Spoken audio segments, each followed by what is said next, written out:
have exploded in popularity. And if you use these apps frequently, you've probably had an experience just like me since COVID started. You're not in the mood for anything particular that night. I'm so mad about this shit, dude. I've ordered from like 11 different fucking stores. Okay, with like 11 different names. It'll be like Golden China Teriyaki. It'll be like the best teriyaki joint. Chicken wings and teriyaki. Japanese teriyaki Golden China. And it's literally the same restaurant. It's always the same fucking restaurant. I'm like, well, they're not even in the same area, according to Uber.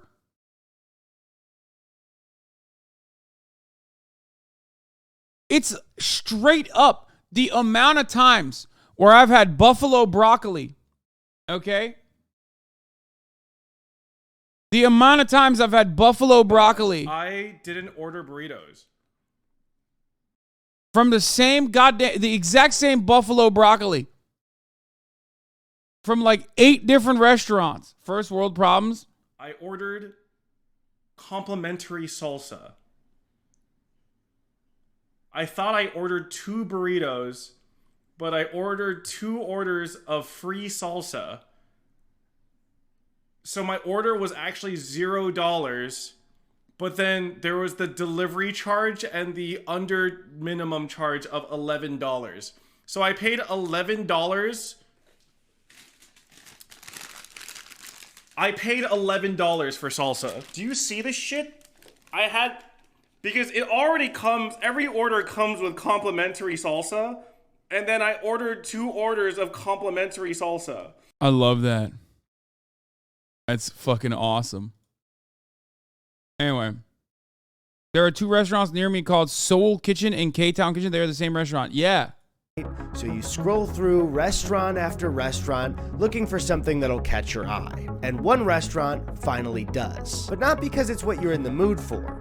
It's because something about this restaurant feels off. The app says it's 0.1 miles away, but you don't recall ever passing this store or seeing its storefront. And the pictures on the app don't look like a local restaurant near you. They almost look like stock photos. Even the restaurant name doesn't seem like a local family restaurant. It feels like something that would be on a neon sign in a white millennials taco restaurant. Something like Taco Bout It or Love Tacos or You're Tacoing Me Crazy. Now, some people might already be aware, as I... Dude, this music is fucking hilarious, though. Like motherfuckers playing the Cyberpunk or Blade Runner 2049 soundtrack behind, like, talking about...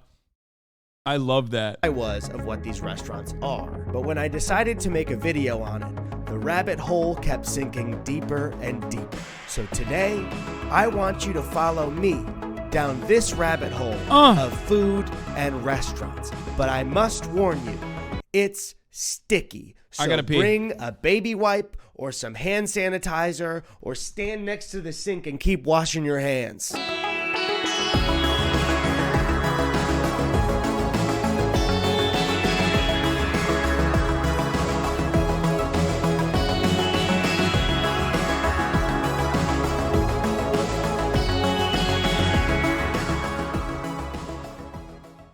9:12 on your Monday. From Postmates to Uber Eats, even Grubhub, more people skipping eating out and bringing the restaurant experience home. But how that food is prepared is getting a big change. More competing companies are now teaming up using ghost kitchens to prepare your meals. Now, what is a ghost kitchen? Well, the definition can be a little bit broad and too general because the business model is very new and ghost kitchens come in a few different forms. But in YouTuber fashion, I have the Google definition. So apologies, I'm gonna sound for a second like a 8th grader giving a book report. The Google definition of a ghost kitchen is a business operating from low rent or non-commercial premises that prepares food ordered online for delivery delivery directly to customers, which is a true definition, but also doesn't sound like anything specific to me or give me a clear picture of what their business is. However, as I've been researching this video, I've boiled down ghost kitchens coming in mainly 3 different forms. Some take place in something called a virtual restaurant kitchen,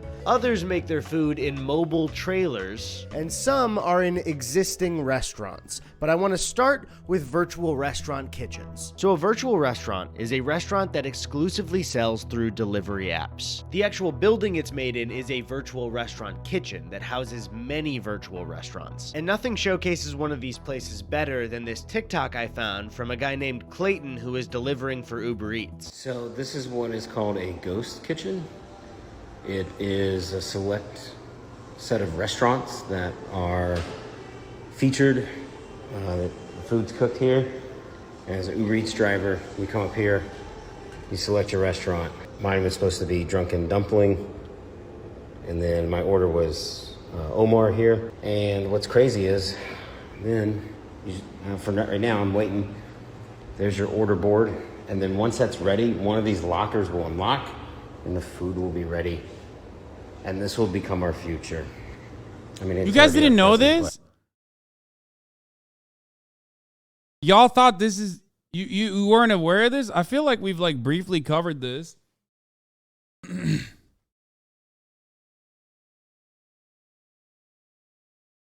Yeah, this like started popping off during COVID. Yeah. But this will become like all food. Great.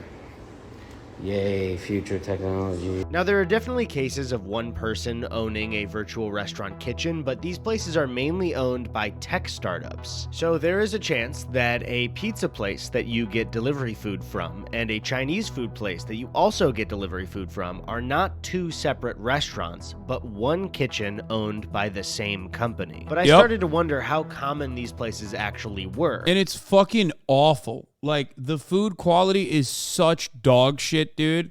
It's crazy. Could I find one near my neighborhood? And I did. I won't be showing the address, but I sat down at my computer to look at delivery apps until I found a specific address that had multiple restaurants in it. And if you look here, as I started to go through just Uber Eats as an app, I started to find that this address had a lot of restaurants in it. If I were to ask you what you thought, really nothing wrong with it. If the food is ass, it'll die anyway. It cuts a ton of overhead and is very profitable.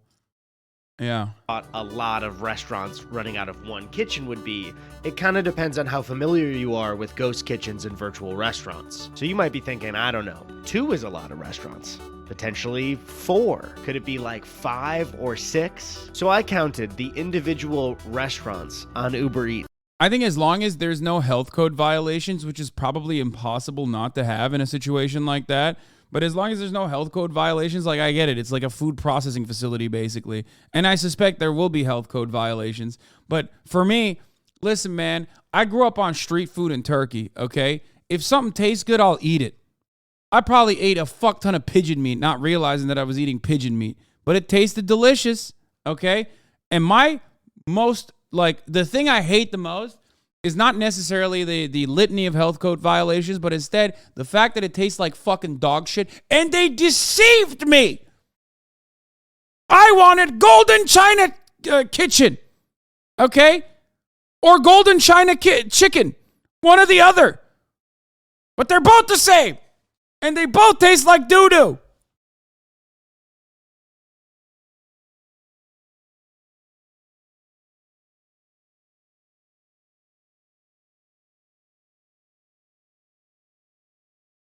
That came up for this specific address, and I found 10 restaurants running out of the same kitchen. Does that sound like a lot of kitchens to you? Because if it doesn't, I lied. There are 20 restaurants running out of this one location. Yeah, except like 5 of them are different named burger stores, which is something that I don't understand. Like, why is like 5 of them burgers?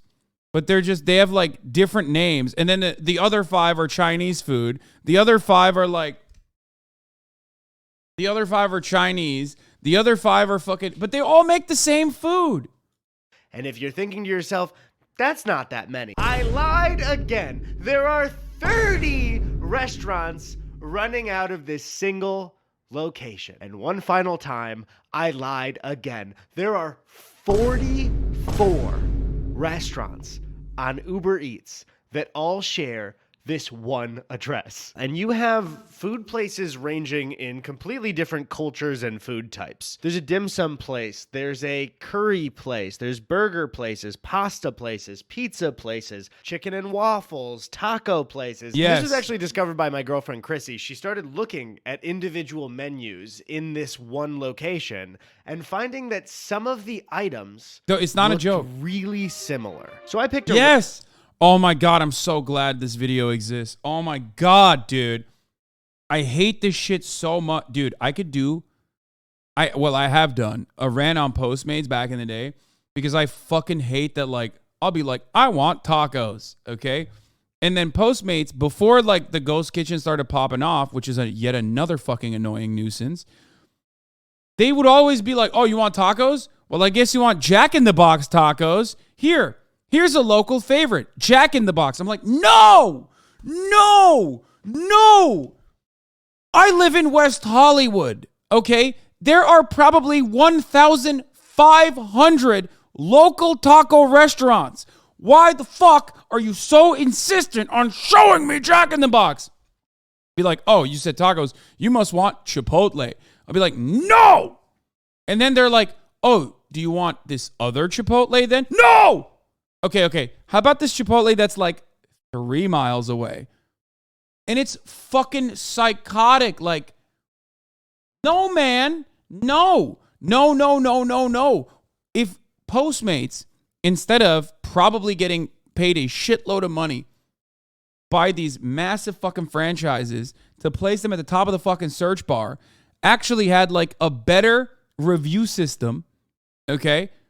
They use the goated app. They would destroy. But there is no competition there. It's like barely DoorDash has like a little bit of competition.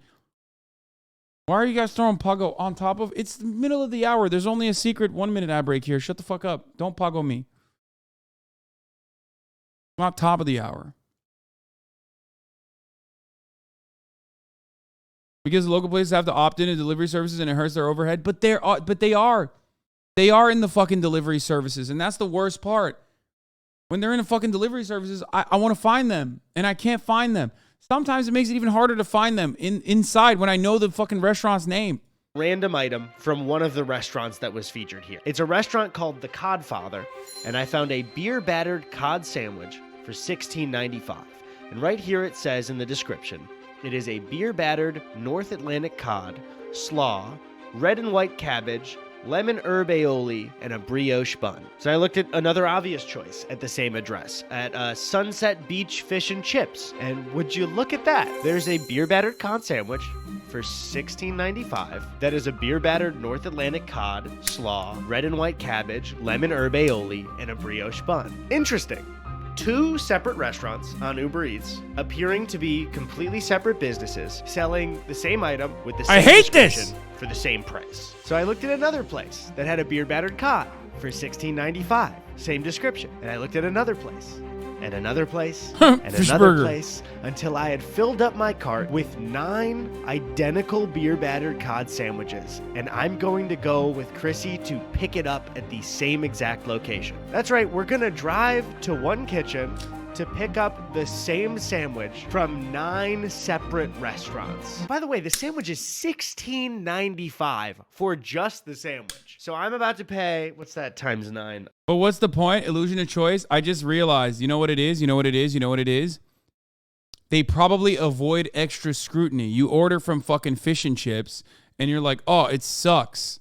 Oh, ew, this place sucks. And then you order from Beer Bitch, okay? And they're like, oh, this place sucks too. And then you order from, I don't know, Fish Me Out. And then you're like, oh my God, it's the same sandwich. What the fuck? 1, they're avoiding additional scrutiny that you normally would get if you're like a shit restaurant. 2, they've also flooded the marketplace with the same restaurant 11 times over. So now an actual Fish and Chips restaurant that isn't a part of the ghost kitchen is getting drowned out in the search engine. That's it.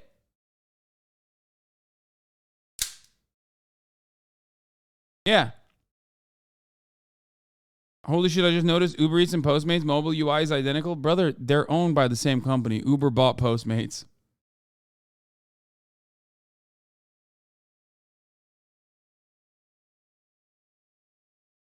I'm going to do it in a calculator. You can't force me to do math off the top of my head. I could have done it now, but I need to find my phone. All right, so if I just do the quick math on here before fees are involved, I will be paying just $152.55 to potentially try the same sandwich 9 times. So Chrissy and I started the drive. It took about, 20 minutes to get there. God, that was beautiful. I was gonna say. When we pulled up to the restaurant, it had the name Chibo. What confused me is that when you look it up, Chibo is a local restaurant in LA. It's been open since 2002, I believe. But when you look on Google Street View, the storefront used to say Virtual Dining Concepts, which is one of the startups in the ghost kitchen industry. Now, to be honest, as we walked up, I was a little bit nervous because I don't think one of their regular employees would care, but I also doubt somebody has ordered from 9 different restaurants with the same item. The order kind of makes it obvious what I'm doing. So I walked up to him and said, "Hi, we're picking up for like 9 orders under Eddy." And the guy was like, "Oh yeah, no problem. Do you want me to put it all in one bag? Is that okay?" So we waited for a little bit. Here's us waving, just in case we're saying hello to you, specifically watching. We're waving to you. And then finally, we got the order. So I gotta get home. Oh. it seemed so casual. They did not care that we ordered from 9 different places and it was the exact Yeah, no, he has no idea, nor any care, nor any consideration to this process.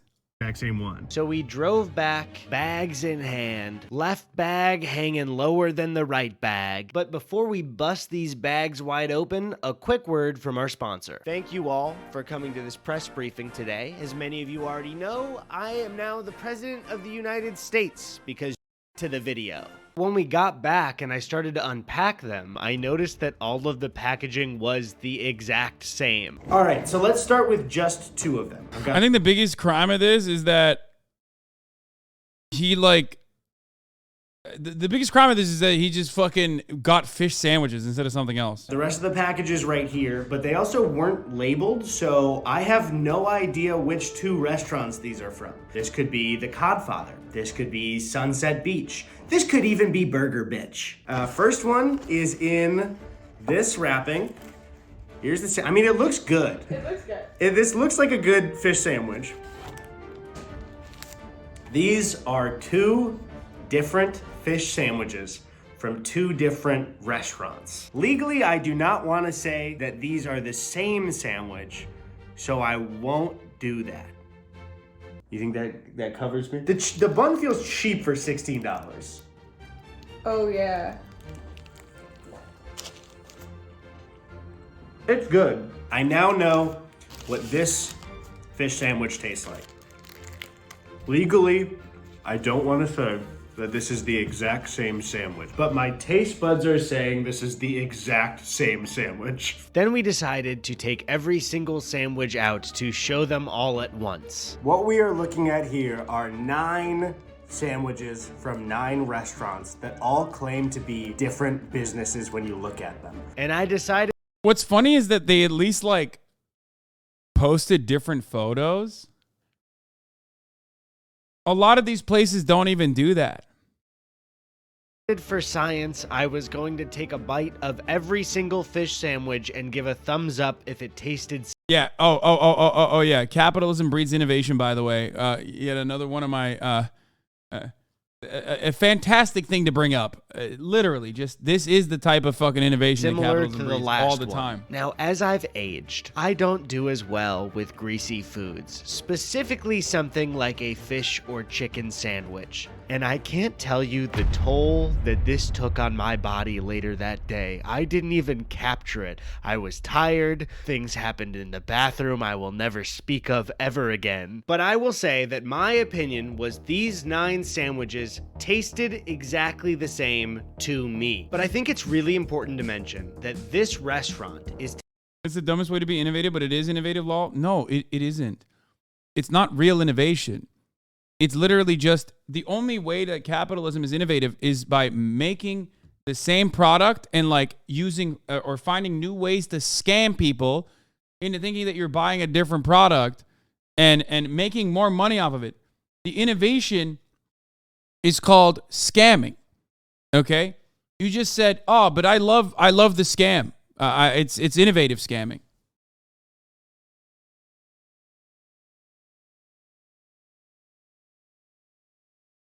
Taking up 44 slots on delivery apps. They are competing directly with small businesses, some of which are owned by families. Now, I don't know if Chibo the restaurant owns this or if Virtual Dining Concepts bought Chibo to use their name as a brand, but would you be surprised to learn that there is another Chibo within 4 miles of the one that I just showed you? And together they take up 77 restaurant slots on Uber Eats. So whether or not Chibo is its own new company or just a Okay, I'm beginning to realize that I've been Chibo'd like 1,000 times. front for Virtual Dining Concepts, I want to take a second to talk about VDC. Virtual Dining Concepts, or VDC, is a major ghost kitchen company. And when you go to their website, they have a collection of brands that they work with. You have Mr. Beast Burger, which we will talk about later.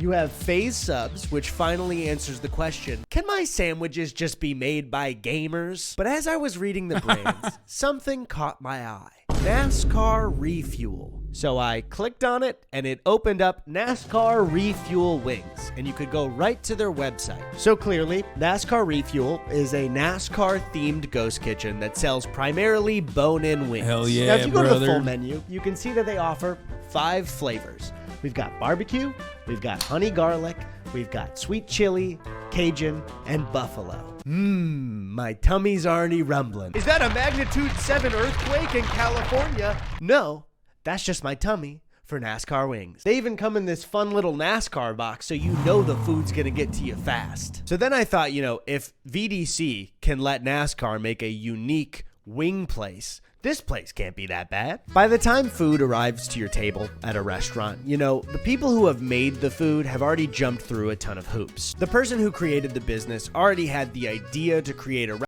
Honest question, do you think people who give so little of a shit to order online cares anything about local restaurants? I'm one of those people, and yes, the answer is yes. Of course I do. You want to know why? Because yummy in my tummy. That's why. Life is oftentimes just an endless sea of L taking, okay? And in between jumping from one L to the other, sometimes you nut and that feels good. And other times you eat food and that feels also just as good, maybe better, okay? So yes, I do care. What the fuck do you mean, dude? What? restaurant either paid their own money or got a loan from a bank to get the building rented out. They then had to hire people, make sure everybody was trained, make sure people liked the menu, cultivate a successful business, and pay the bills every month. So maybe this could be a good way to not gatekeep recipes with how much influence you have or how much capital you have to open up a restaurant. Maybe this will be a great way into having people try new foods. VDC has another wing place right there called Wing Squad. Wing Squad is a buffalo wing themed ghost restaurant that serves primarily bone-in wings with flavors like barbecue, honey garlic. Didn't Tyga do this too, ironically?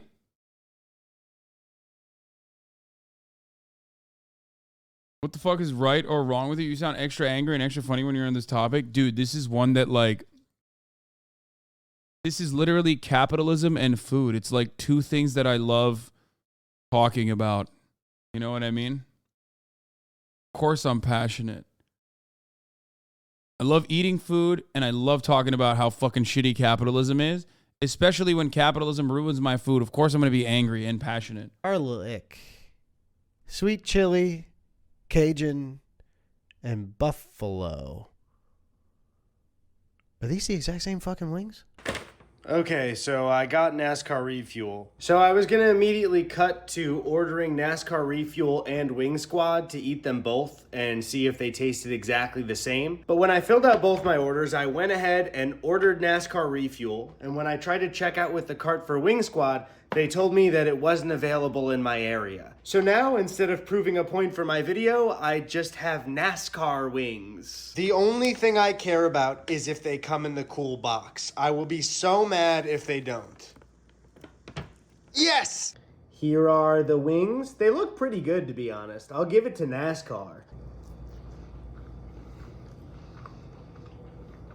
It's good. It's good. I never said the Ghost Kitchen food is bad. It's good. I scared the neighbor's dog. But I want to get back to VDC's website because they seem to be the leading brand in working with content creators and celebrities to create ghost franchises. Hi, I'm Robert Earl, a fellow restaurateur and the founder of Virtual Dining. I thought he said his name was Roboto, like Roberto, but said in a British way.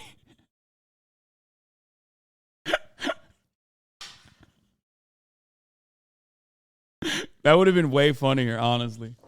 Concepts. A ghost franchise is when one of these companies utilizes virtual restaurants and ghost kitchens around the country to instantly start up a national brand. So you pretty much snap your fingers and you have a fast food company across the whole country. These brands offer you an A to Z solution. Bro, this is literally, okay. I'm about to tell you guys something very scary, okay? Or I guess I kind of talked about it on Leftovers. There's a reason why everyone wants to be a t-shirt salesman nowadays, okay? There's a reason why everyone wants to be an influencer.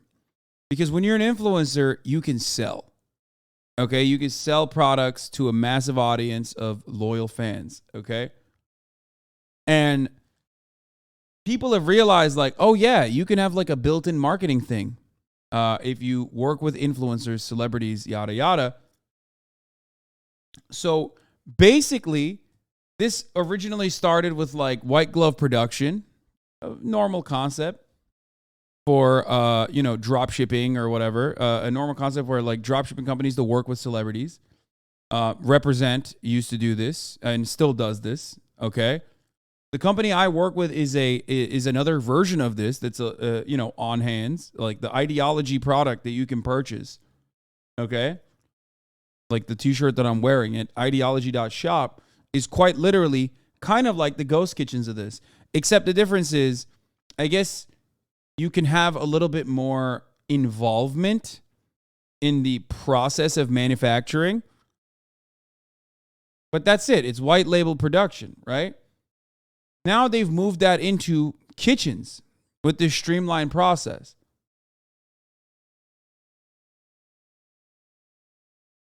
PFT is a part of Barstool's Ghost Kitchen, part of my cheesesteak.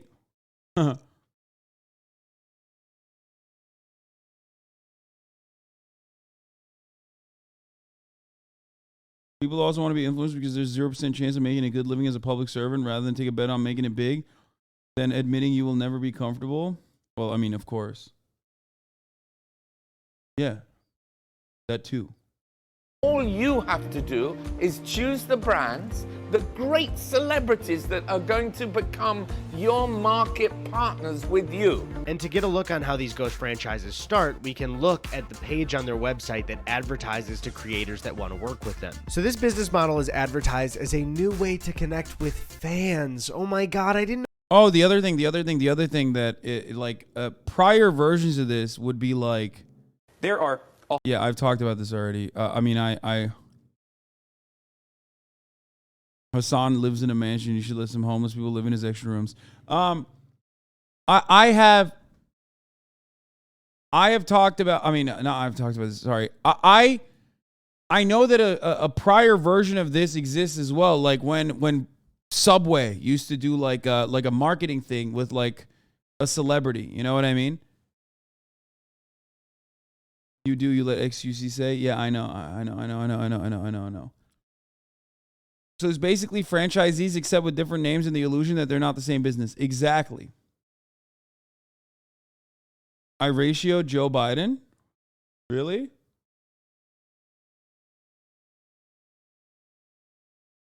Yeah. McDonald's did it with Travis Scott, right? The Travis Scott burger. And then it worked so well that they did it with Cardi B. Cardi B and Offset Mickey D's meal. They're doing the same shit. Subway still does it too. right? But this time you get to act like you own the entire fucking restaurant.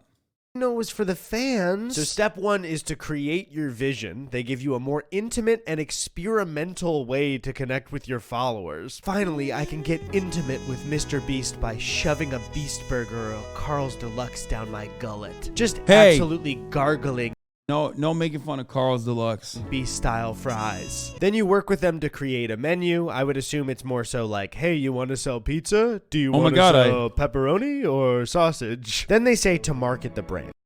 Oh, fuck. I ratioed the president. Oh, my God. Connect with your... That's sick. Dude, I ratioed the president. That's fire.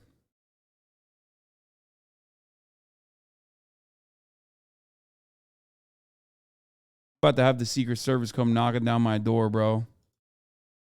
Anyway. Follow Carl's. Then you work with them to create a menu. I would assume it's more so like, hey, you want to sell pizza? Do you want to sell pepperoni or sausage? Then they say to market the brand, to use your social following and platform to connect with your fans beyond merchandise. Use the food in your content. See, guys, it's about connecting to fans. This is not a soulless way to cash in on your fans by selling them food that you didn't create, okay? It's not about making money. So let's see step 4. I gotta stop getting tricked by corporate speak. I thought Mr. Beast wanted to be intimate with me. Sounds like your friend Ray's involvement in skincare products. Brother. Are you really that mentally ill? Like, really? Really? Like, how many, what was it, 2 years ago? How many years? Was it 2 years ago? It was 2 years ago, right? Literally 2 years ago. She literally immediately canceled a product partnership that she had with a makeup brand, which then they took the project on and didn't even change the name and worked with another person with the name Ray, Addison Ray, and nobody gave a shit about it. That's crazy. She didn't even sell them, you fucking dingus. That's crazy. Aren't you a proud owner of the product, though? I am. It's behind me somewhere. I mean, it's like funny. It's funny to meme about, but goddamn, dude. Deep cut. I can't believe how confusing this ghost kitchen stuff is as a consumer. Because a few minutes after filming this, I got an email thanking me for my order from Mr. Beast Burger. The thing is, I didn't order from Mr. Beast Burger. I'm doing that later when I talk about Mr. Beast Burger. So I looked at the address in the email, and it happens to be the exact same address from where I got my NASCAR refuel wings. So they just thanked me for ordering from a completely different restaurant. And when I looked up the address, it just gave me Universal City Walk, which is the big mall outside of Universal Studios Hollywood. It didn't even match up with one of the restaurants there. It just looked like a vague point on one of the buildings. Did they make my wings in Universal Studios? Did the Minions make my wings? It seems like VDC can't even keep track of their own virtual restaurants. But if you're a content creator or a celebrity that thought it would be a cool idea to open up your own fast food brand that doesn't inherently... I don't think... Does Mr. Beast work with VDC? I doubt it. I feel like he has enough... money to, like, make his own, right? I don't think he does. Does he? This is proving it. I work with Uber Eats in that part of the valley. So many ghost kitchens. Steve Aoki has a bunch of pizza restaurants out of ghost kitchens. Dude, it's the first thing on their website? That's wild. Mr. Beast is Red Robin. God damn. He really just showed he does. I thought he would have done his own ghost kitchen. Like, literally. It seems like you would make more profits that way. Rather than just like, if your goal is to generate profit, when I've seen Mr. Beast is with others in a ghost kitchen like this, that makes sense. Or maybe he works on some locations. I've seen people say the quality of the burgers varies depending on the location. Yeah, see, because like someone is saying my Red Robin doubles as a Mr. Beast burger. So I wonder if VDC also works with different local restaurants or franchises that are like underwater to like utilize their kitchen as well. You know what I mean? Currently make you the devil. I mentioned 3 types of ghost kitchens before, and one of them is existing restaurants. Now these restaurants can be major chains or small businesses, and running these virtual restaurants out of a small business might help them keep the lights on. That additional revenue could be a lifesaver for them. The thing is, as I've been looking up stuff for this video, I would frequently get so lost trying to keep track of all the virtual restaurants. It would be hard to count how— Wait, actually, Buca de Beppo is the one that doesn't near me? Shut the fuck up. Wait, what? Dude, what the fuck? You should sell lettuce and call it HasanAbi heads, or a brothel called HasanAbi head? Yeah, let me become a pimp, dude. Buca de Ghost Kitchens? Isn't that like a relatively upscale franchise? Like, I thought it was like, what the fuck? It's not? I don't know. how many virtual restaurants are in one location or where a virtual restaurant was located. Sometimes I would look up Mr. Beast Burgers in my area, and when I went to the street view, they just didn't exist and also didn't have an address listed. And that's when I started to think, if I'm spending all day just trying to locate certain restaurants, how the hell are they doing health inspections for these places? Uh-oh. And that's when I stumbled on an article called "Do You Know Where Your Chicken Wings Come From?" by the Boston Globe. The article centers around— I'm gonna point this out one more time. I don't even give a fuck if it gave me explosive diarrhea, as long as it tasted good. Straight up. I don't even care if it poisoned me. If it tastes good, I'm fucking in it, baby. I'm in there like swimwear. Do not give a fuck. But the worst part of this is not that it's food poisoning. It's that it tastes bad. Okay? That I cannot, literally, I'm not even joking about this. The worst part about this is that it doesn't taste good. It's the same dog shit copied and pasted over and over and over and over and over again. I was literally eating with the sushi restaurant near me. Bubble gut every time was so tasty. Actually, your worst take. Y'all are crazy. Around the challenges that ghost kitchens have added to health inspection agencies in Massachusetts. Frequently, it seems that health inspectors in Massachusetts will find out during the health inspection that they're running multiple restaurants out of the same kitchen. Lexington's health director Joanne Bellinger even said it's like smoke and mirrors or a shell game. We licensed this particular restaurant, but on the side, they're running 6 or 7 other things. And they're constantly getting surprised by this because the article states no one knows how many such operations are running in Massachusetts or nationwide, as there is no central entity that tracks them. And when health departments can't track where food is coming from, it makes it near impossible to track where a foodborne illness starts. Some defenders of virtual kitchens might say, well, if you have a kitchen that passed a health inspection, what's the harm in adding a virtual kitchen? You already passed. But what if your new virtual restaurant menu Bro, what do you mean? There's contaminants. Oh my God, cross-contamination events. Yeah, literally. Bro. Okay, if you have food allergies, do not order from anything on Uber, okay?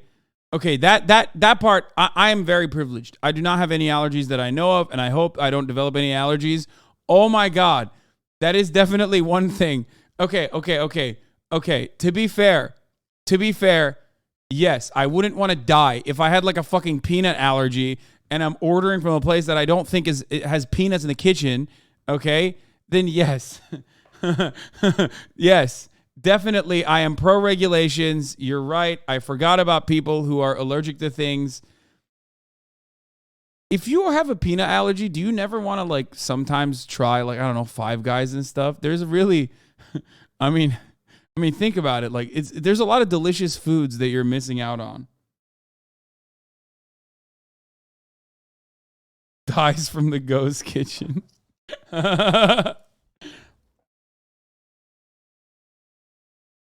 I was allergic to mango until my 20s. Now I eat a lot of them. Goofy-ass family allergy. Wait.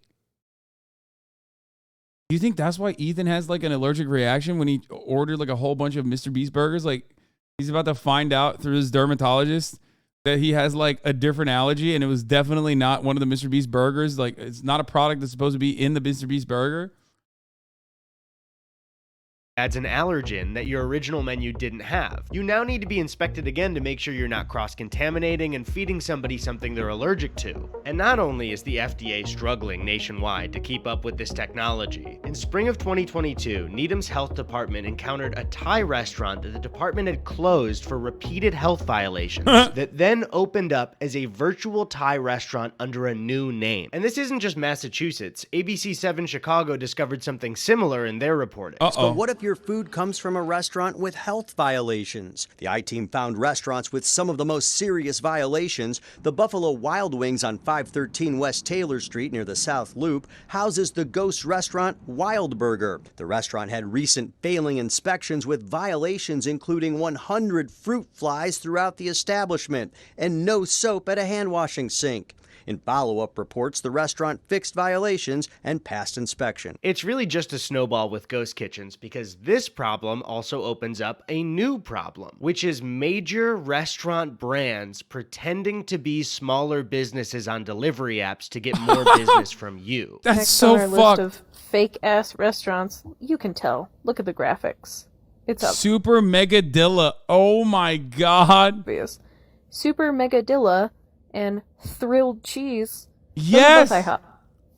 Both of these have the same address and it's IHOP. I want to know is how the fuck am I supposed to eat that as a fucking quesadilla when it's a full-blown fucking avocado and a full-blown fucking chicken tender? I can't believe that IHOP would do this. Surely no other major brands have done the exact same thing. Maggiano's Italian Classics. This comes from Chili's. It's Just Wings also comes from Chili's. Tender Shack comes from Outback Steakhouse. So I guess we have a new problem to worry about. Sometimes the virtual restaurant isn't even real, and sometimes I guess now it's Chili's. I've been researching for this. Okay, I will take that over fucking, poisonous Thai food from a restaurant that was forced to be closed before, though. Because, like, at least Chili's is, like, kind of bomb. You know what I mean? It's still indecent on the capitalism competition front, because it's, like, a corporation that is, like, literally trying to eliminate the competition. Like, you would want to eliminate the top of the hour ad break at the top of the hour. And unlike Chili's, you can do that just for $5, right? By subscribing for $5 or for free, you can eliminate the top of the hour ad break and have an uninterrupted broadcasting experience. All you need to do is subscribe. You can also get gifted a sub if you're lucky. Chili's never failed to both taste like shit and give me massive food poisoning. I don't know. Lariat Darling, thank you for the 3 gifted subs, allowing 3 people to no longer see the ads at the top of the hour. There's also mild food allergy that millions have without knowing. Their lips tingle and swell up a bit when they eat fresh fruit. It's called oral allergy syndrome, and it's so common. Wait, I have this. Wait, really? Are you serious? That's an allergy? Or are you just fucking with me?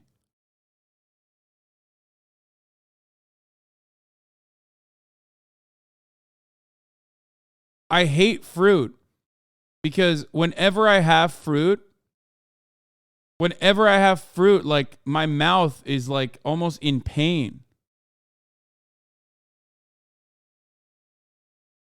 What the fuck?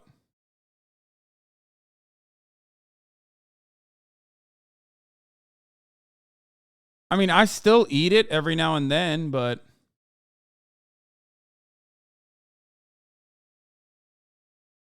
makes your mouth itchy though, right? Kind of. Yeah, pineapples. Yeah, can't eat too much pineapples. Yeah.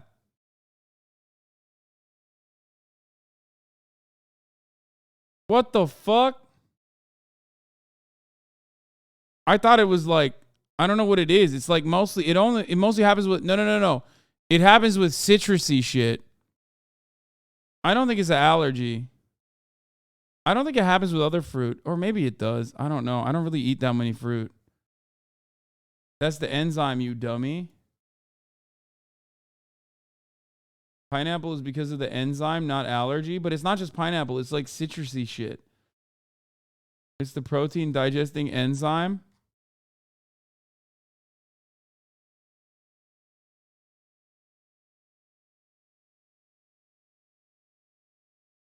The only reason why I'm saying pineapple, kiwi, pineapples, apples, strawberries are most common. Okay, those are also the only like fruit that I do eat. So maybe it is. One of my friends was like, you know how when you eat a pineapple, your mouth gets numb? I was like, nah, dog, you have an allergy?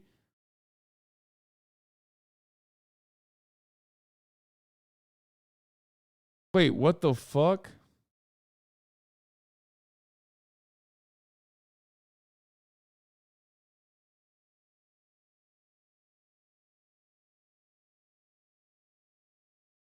You already found out about this a while ago? What the fuck, old man? Go check your brain for the German one? Is you're going to the doctor already? What do you mean?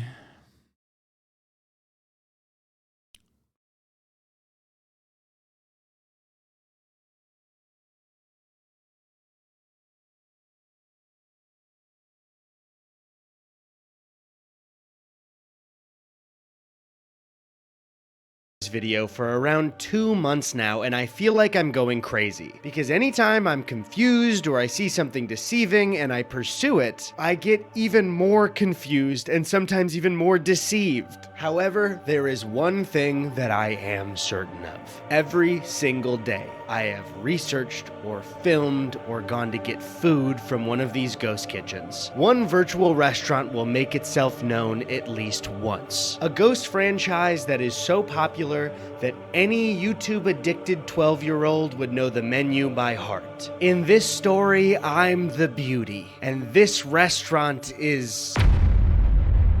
Wait, I talked about this on stream before? Mr. Beast Burger is one of, if not the most popular ghost franchise in the United States. The ghost franchise was created by YouTube's golden boy and Elon Musk reply guy, Jimmy Donaldson, aka Mr. Beast. We will be spending 24 hours in this insane asylum. I built 2 massive circles and put 100 boys in one and 100 girls in the other. I am not eating any food for the next 30 days. The reason I've waited so long to talk about Mr. Beast Burger is because it utilizes all 3 main forms of ghost kitchens, including trailers. Ghost kitchen trailers are exactly what they sound like. They're a trailer that runs multiple virtual restaurants out of it. Now, the leading company that owns these trailers seems to be Reef Global, but as I've been reading some articles about it, it seems like Reef isn't doing so hot lately. They've had a lot of big companies pull business from them. It even looks like Wendy's had a projected 500 locations set to open, but they cut that deal, and Reef later exited its Houston market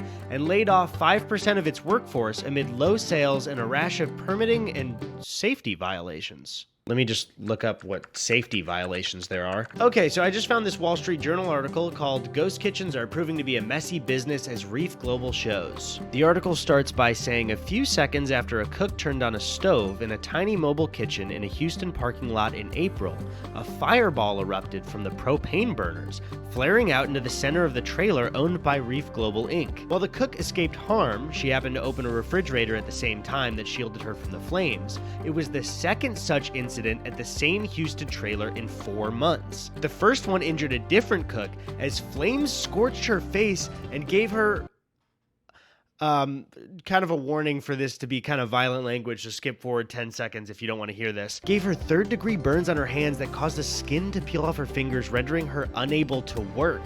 Wall Street Journal. Did you hear how bad her hands got burnt? How can she work? How can she contribute to the company? A similar fireball in San Francisco injured another Reef employee in the spring, according to the former Reef managers briefed on the 3 incidents. And on top of that, there's also an insider article about leaked Reef emails, where they're talking about nearly a full year of complaints from Mr. Beast Burger, where customers were served uncooked chicken and raw burgers. This is not directly Mr. Beast's fault, and I'm sure this happens with regular fast food franchises, but this problem is a lot more difficult to solve when you have no real locations. And up until very recently, this business was solely run out of ghost kitchens. And in interviews, Jimmy doesn't hide that fact at all. He's actually one of the only people I see being open and honest about their business and ghost kitchens. Is it cool to own a burger joint? So when I first started it, this is when COVID was at its height. So we started a virtual restaurant. A lot of restaurants were laying people off.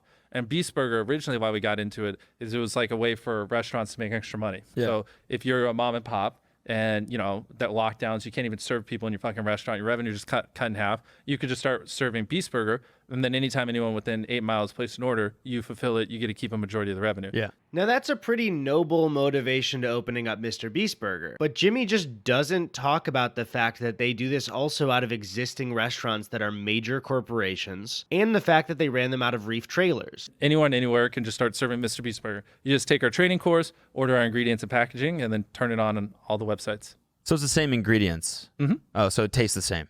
And I understand what Jimmy's trying to do, but you really shouldn't make it that accessible for anyone anywhere to start serving Mr. Beast Burger to customers. Because again, I start thinking about the health inspection stuff. People all over the country, primarily kids. I'm sure all of his restaurants are mom and pops. I think like that's probably beneficial for the mediator in that situation. And I don't think Mr. Beast gives a fucking shit. You know what I mean?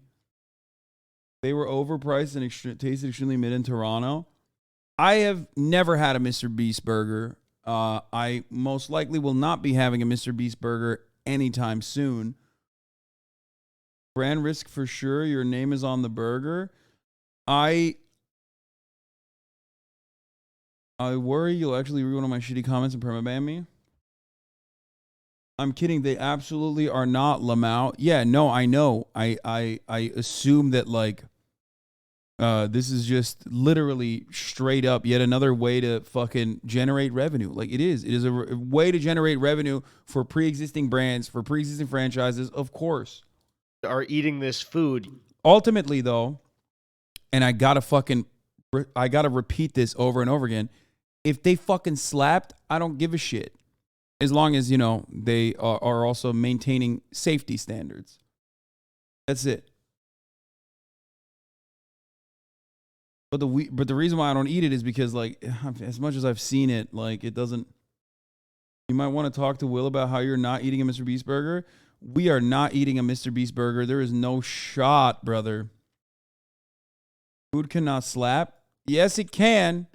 At the top of the hour, the fucking ad break slaps you in the face. Okay? Which I feel like in my brain, I already did this segue. And I did not run it. Oh, I guess I did the segue, but I forgot to run it then. Because I was like, I think I did a really good segue, but forgot to run the ad break. Yeah. Okay, here. I'm running it now. Because I was looking at, because it shows you your activity. Look. Last ad break I ran was a 60-second commercial ad break 40 minutes ago. And then I just ran the hour ad break, top of the hour ad break.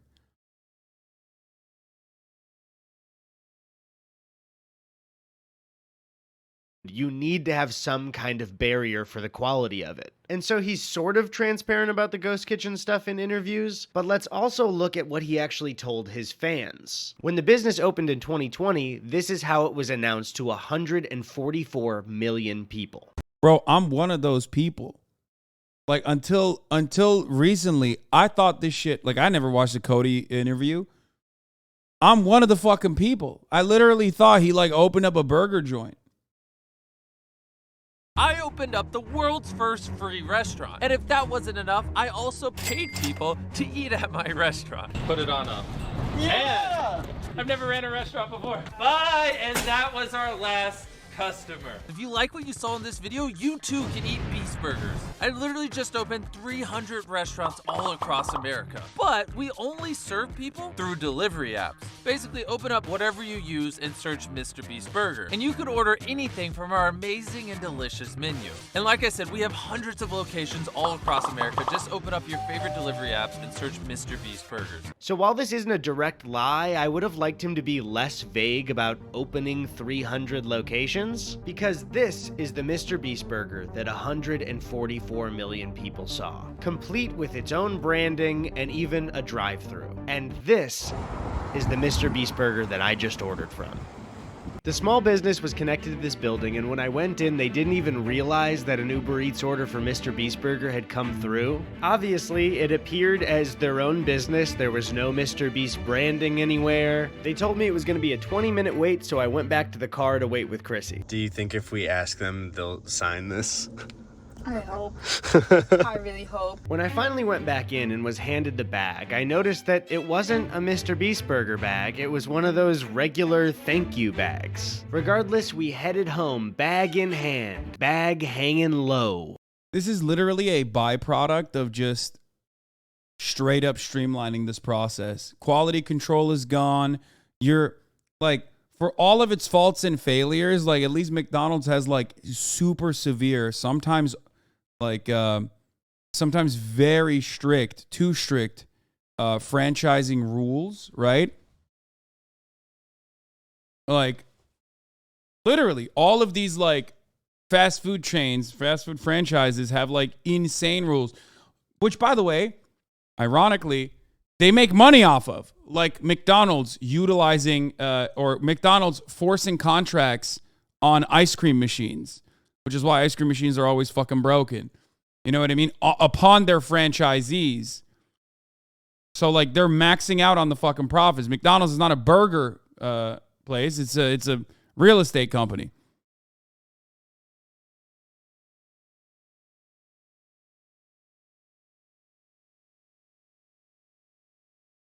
I've about fucking had it with the ghost kitchens in my area. It's out of control. Fuck McDonald's, no condiments giving ass. Wait, really? I got 4 items total and ordered it for pickup, so the whole thing ran me $36. It is taking an artisanal mode of production in the restaurant and turning it into a central factory, exactly how Marx described production being forced into this form. They're also not in Mr. Beast packaging either. So, Mr. Beast, NASCAR wings is blowing you out of the fucking water. Now, Beast-style fries are supposed to be seasoned, crinkle-cut fries loaded with caramelized onions, American cheese, pickles, mayo, ketchup, and mustard. What I got was seasoned crinkle-cut fries with cooked onions, American cheese, pickles, and ketchup. You can see right here, this is what they look like, and... So I flipped them back over pretty well, actually. It worked out just fine. And they were average. I do think what would make this order special is the ingredients on the fries, and I didn't get all that I ordered. But this is the best that the order's gonna get, I promise you. Now, the next item on the list was supposed to be a Carl's Deluxe, which is like a patty melt grilled cheese. But when I pulled it out, I was very confused. Which, is this the Beast Burger? After looking at all of the order later, this was not a Beast-style burger. It was not a Carl's Deluxe. It was one of their Impossible Beast-style burgers. This is what the Impossible Beast-style burger is supposed to look like. And this looks like if somebody drew a... It looks like a cartoon. Dude, it looks like... Oh, no. That looks like a prop, dude. Oh, my Lord. Oh no, oh no, oh no, no, no, no, no, no, no. Oh, a burger for me? How is this real? It looks like a Krabby Patty. Now, when I opened it literally does. Looked really boring. This looks unbelievably boring. But surprisingly, it also tasted really boring. This tastes like a cafeteria burger. The Impossible Burger is supposed to be smashed, crispy Impossible patties with house seasoning, American cheese, pickles, diced white onions, mayo, ketchup, and brown mustard on a toasted bun. What I got was an Impossible patty, American cheese, shredded lettuce, and a tiny bit of ketchup. There's no sauce on it either. There's just like a little bit of ketchup. Yeah, there's no quality control, dude. There's no quality control whatsoever. So when there's no quality control, there's nothing like it's like almost impossible to do quality control too. Like, dude, that looks like a blood stain, brother. I wouldn't eat that.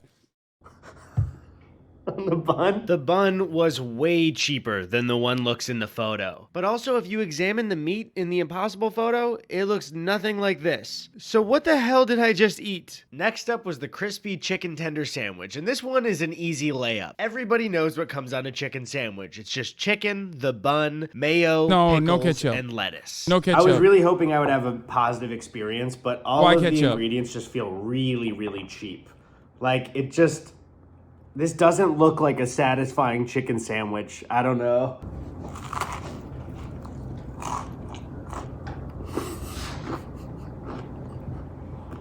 It's so dry. What I got was the chicken tender, some shredded lettuce, and a tiny bit of ketchup. I mean, I think this is literally just people being able to get away with like serving lower quality shit because of the marketing associated with it.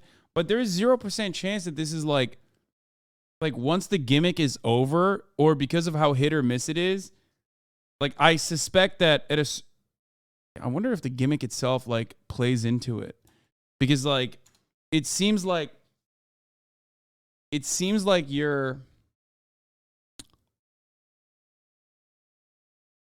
like you think maybe you have a pop-up kitchen somewhere, you have a Mr. Beast burger maybe at a different place, and you're like, oh, it actually tastes good.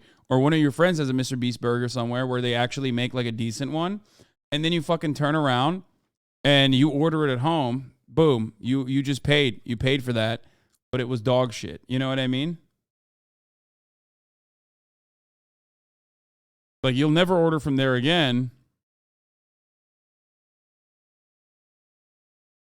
Because I've heard this too. Like people say like, I've heard this as well. Ours is actually really good. Like, because you're probably getting it from maybe not like a local mom and pop shop that doesn't really give a shit at that point. They're just like fucking trying to make ends meet.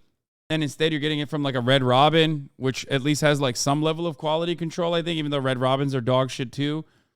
You know what I mean?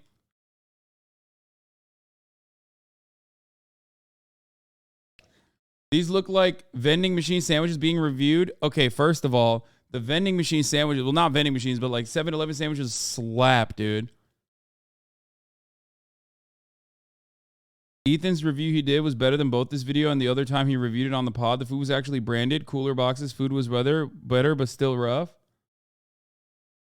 Lastly, we had the main event. The very item that carries the name of this Ghost franchise. The Beast Style Burger. And man, this one kind of pissed me off because I ate it, and while I've been editing it, I noticed that the camera got a better angle of the meat than I did. Man, this is supposed to be a smash burger. What the hell is this? Now, when it comes to Mr. Beast Burger, do I think that Jimmy was intentionally trying to mislead people in his video? Or that he ever wanted to serve people uncooked beef? No. Of course not. Jimmy is a little bit younger than me. I think he's like 24, but he's also CEO brained, so I'm pretty sure he doesn't give much thought to anything but making the biggest videos in the world and growing his company. However, I will say that the quality of that food was really bad. I think this is an incredibly fair assessment. Yeah, literally. Was probably, no exaggeration, the blandest fast food I've ever had in my entire life. So I think my one piece of advice to Mr. Beast that he's not going to listen to because I have less subscribers than him is just give a little bit more thought into the businesses that you're running, because the Ghost Kitchen stuff is really like the Wild West of food. And there are a lot of really young, impressionable people watching what you do, so you just got to be a little bit careful with the businesses that you run. But that really got me thinking about the psychology of the Ghost Kitchen business. It really seems that a large form of this business is based on deception. And I started to wonder, how easy would it be to trick people into eating food that they've already had, but make them think that it's a brand new restaurant? It seems to happen every single day. We saw it with IHOP and Chili's earlier. So to test this out, I decided to pay thousands of dollars to do a real, legitimate focus group in Los Angeles. Now, to do this, I would need my own virtual restaurant with its own branding. My name is Eddy Burback, so let's go with something like Eddy's Burgers or Burback's Burgers. Burgerback. I also needed a fake logo to put on the pack. Why didn't he fucking sell it as Bareback Burgers, dude? Missed opportunity. Eddy Bareback. You want to hit that burger raw. You want to raw dog that burger. So I'm pretty new to graphic design, but I worked like, I don't know, maybe 3 or 4 days on this logo. I think I did a really great job. There actually might be a path for me in graphic design and not in YouTube anymore. So I'm sorry, I'm just very proud of it. As the group entered the room, I realized that I had put up thousands of dollars, and the entire point I'm trying to make on the results of this focus group. That's so a my YouTuber. nerves were high. Hi, everyone. That's Jack's Films, right? Thank you all for coming in today. My name is Jack, and we're holding this group on behalf of an exciting new fast food restaurant, Burback. Now, before they tasted the burgers, I'll be honest, I was a little vain and I added a question to see how much people would like my logo. So, before you is the official Burback logo, and I want to ask you all, what are your initial thoughts about the logo? It's lame. It's lame? You said, be honest. No, we want that. Bland, okay. Look at his fucking face. Oh, that's Simpsons. good. Interesting. I guess they just don't have an eye for logos. I guess they're just wrong. But it was finally time to taste the burgers. So Burger A was a Carl's Jr. Famous Star, and Burger B was one that we picked up from a local restaurant down the street. Both burgers had the same ingredients and were repackaged under the Burback logo. So we started by bringing Burger A out to the group. One of them compared it to a Burger King burger, and another person even said this. Kind of reminds me of a Famous Star from like Carl's Jr. I don't see any sauce. You said what from Carl's Jr.? The Famous Star. Oh, yeah, you're right. So he said it reminded him of a Carl's Jr. Famous Star, but he didn't say that it was a Carl's Jr. Famous Star. And then Burger B from LA Tavern was brought out to the group. It was immediately clear that they liked this burger much more than the last. I feel like with the bread on this one, it's a better bite.